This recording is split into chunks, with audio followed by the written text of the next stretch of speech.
Gloria H. fabriquait des poupées dans une maison verte confondue au feuillage, à 200 mètres au-dessus du niveau de la mer, dans un creux de massif montagneux. Impossible d'y accéder en voiture, seulement par un chemin caillouteux, onduleux. D'un côté, on accédait à la grande route en haut, de l'autre, on descendait direct à la mer. À quelques mètres de la maison, un petit rectangle d'eau bleue, aussi profond que le noir d'encre de prunelle orientale, cerné de roches pourpres déchiquetées et de monts avec pins et oliviers. Le lac de l'Écureuil. De son balcon, Gloria surplombait la mer. Le golfe entier s'ouvrait à ses pieds. Ces poupées se montraient dans certains musées et dans les boutiques friandes d'objets mystérieux. Des photographies circulaient aussi de par le monde. Sa clientèle s'étendait si sûrement que, malgré sa jeunesse, on la comptait comme l'une des plus fameuses créatrices de poupées de ce genre particulier. Elle ne répondait jamais aux courriers de ses admirateurs et admiratrices.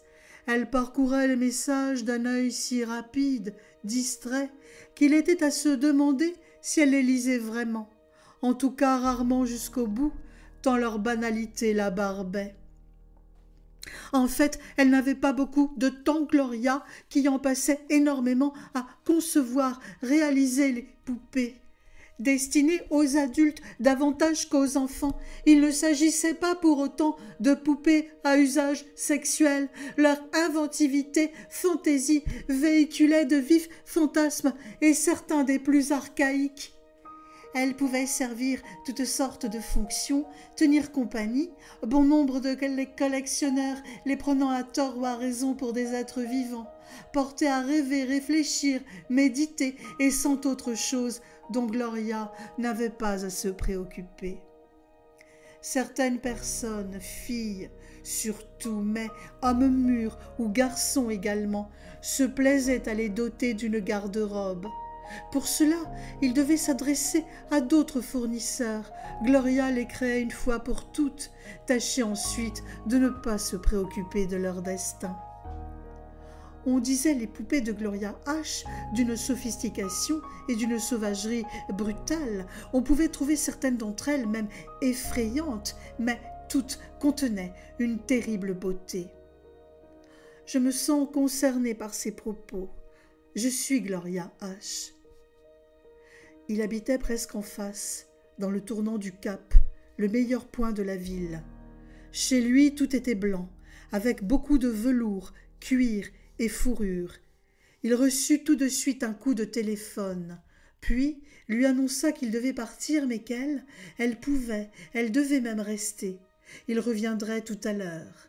Qu'elle fit comme chez elle, la cuisine, ici, elle n'avait qu'à se préparer du café, du thé, ou se servir un verre dans le bar. Il sourit, ne lui laissa pas le temps de réagir. Il murmura quelque chose qu'elle ne parvint pas à distinguer, au revoir ou à tout à l'heure peut-être, et sortit sans bruit. Gloria seule déambulait dans l'appartement, œuvre d'art à foison. Gloria en reconnaissait certaines, émouvant de les voir en vrai et pas dans un lieu public. Dans le décor particulier, l'intimité d'une personne, cela change toute la donne. Les œuvres respirent plus librement, peuvent s'épanouir à souhait. Elle les voyait mieux comme ça. Soudain, elle tomba en arrêt devant l'apparition. Venue de l'autre monde, entièrement fétiche, au-delà de la nudité, à sa source même, rideau ouvert, la laissant apparaître sur fond de voile blanc nébuleux, les seins ronds et dressés vous sautant à la figure, les jambes et les cuisses flottaient sur des talons aiguilles, venant d'atterrir ou prêtes à s'envoler, exaltantes. Au sommet des bas se dressait, gainée et noire, la très sainte Vierge, en érection. Les yeux, Gloria en pleurait presque. 2 plumes blanches, pleines de grâce, hermaphrodites, à la fois célestes et telluriques, où se condensait la formule secrète. Elle en eut le vertige, elle s'étreignit de ses propres bras convulsivement, envie de mourir plus que jamais. L'hermaphrodite lui dit Tu vois la vie, c'est ça, simple, non? Tellement simple que tu ne sais pas quoi en penser. Mais il n'y a rien d'autre à dire. Je suis là, au-delà de moi, complètement sexuelle dans ma présence si forte et en même temps éloignée des mortels, que tu te sens prise d'une nostalgie mordue de désir. Tu ne peux faire qu'une chose, me voir. Jamais tu n'échapperas à la vision de moi. Entièrement exhibé, c'est moi qui viens de mon plein gré et de mon seul pouvoir, car le rideau, c'est moi qui le tiens, tu as remarqué? Je peux l'ouvrir et le refermer comme les vannes du destin. J'ai condensé l'essence de ce qui fait bander les hommes, les femmes, et non seulement les femmes et les hommes, mais aussi les brins d'herbe, le plancton, les montagnes, les poissons et la stratosphère, ma petite Gloria.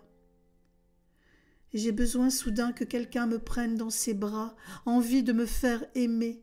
Mais qui est là pour moi? Personne. Pourquoi n'y a-t-il jamais personne? Je ne sais pas. Justement, je me sens être personne. Une si grande peur du vide. Mais le vide, c'est moi, et j'ai terriblement peur de moi. Je me terrifie, j'aimerais me fuir, mais je n'y arrive pas. Pourtant, tu es belle, Gloria. Les garçons, les femmes, ils doivent tous être amoureux de toi. Non, je leur fais peur. La peur est l'absolu miroir, c'est comme la mort. La peur est le sel de la vie, mais le sel, Gloria, d'où vient le sel? Le sel des marais salants, le sel des océans. Sa main à peine posée sur la poignée de la porte palière, celle-ci se mit à bouger toute seule, et le collectionneur apparut. « Vous êtes encore là?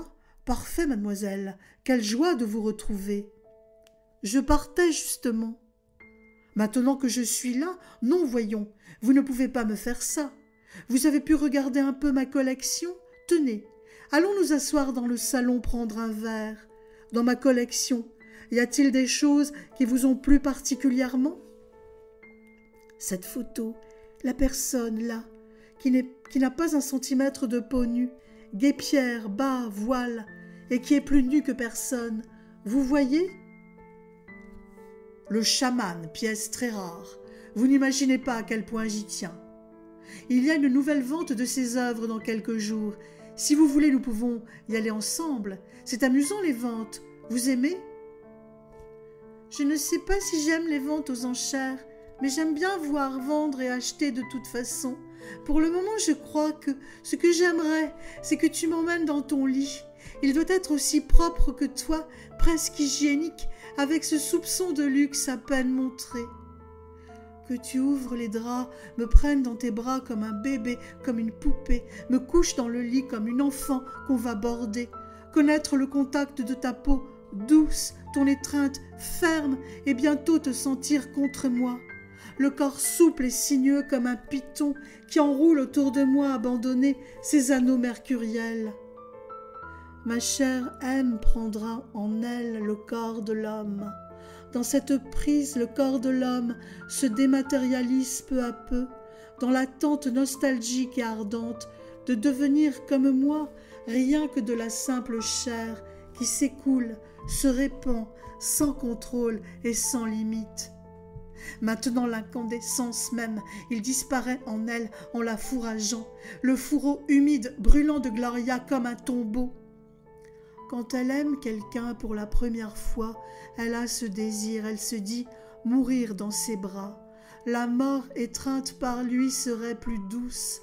Quand elle fait l'amour, elle voudrait que l'homme puisse la tuer si l'envie lui en venait. Au moment de me tuer, j'étais là, rien que là, je n'étais que ça, poupée de chair bientôt putride. Et l'amour, tu crois que c'est comment? L'amour, c'est devenir poupée de chair sexuelle, l'aspiration à devenir entièrement sexuelle, ça, ce n'est pas Vampire Baby qui me l'a transmis, mais fille bulle, une bulle transparente devant son visage comme une voilette, rigide, bien ronde, surmontée d'une flèche dorée qui descend entre les yeux, cerclée d'une bande d'étoiles. Quand je suis entièrement sexuelle, m'a montré fille bulle, c'est moi qui suis là, pas mon corps, C'est pareil, tu vois, que quand tu es morte. Ah bien, d'accord, mais ça fait mal alors. Oui, très mal. L'amour fait très mal. C'est parce qu'il fait très mal qu'il y a les perversions, pour jouer avec le mal, pour le retourner en volupté et en bonheur.